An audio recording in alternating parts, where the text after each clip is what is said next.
Leonardo Favretti, 58-87, il suo passaggio ai 100 metri. Noi presentiamo gli atleti della prima serie 400 stile libero maschili. In uno parte Matteo Marcat, Idros.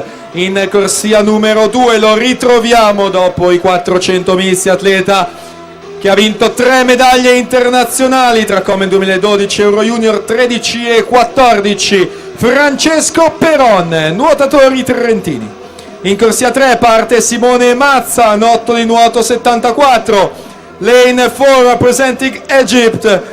Ha preso parte ai campionati mondiali 2015 a Kazan, qualificato per i prossimi giochi olimpici, specialista nello stile libero, Marwan Al-Kamash. In corsia 5 per Sport and Fitness Pietro Schinetti. In sesta corsia Paolo Taglioretti, Gesti Sport. In corsia numero 7, tornato da pochissimo dalla Coppa Komen di Malta, in cui ha vinto un argento e un bronzo, il campione italiano giovanile nei 200 e bronzo nei 400 stile libero, Zeno Tecchiolli, nuotatori trentini. In corsia numero 8 anche lui ha preso parte alla Coppa Komen 2016, vincendo 2 medaglie di bronzo, campione italiano giovanile nella farfalla e argento nei 1500, Alessio Gerardin, Antares Nuoto.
Leonardo Favretti dalla quarta corsia sul passo dei 32 secondi, atleta dell'Idros classe 98 al comando di questa seconda serie.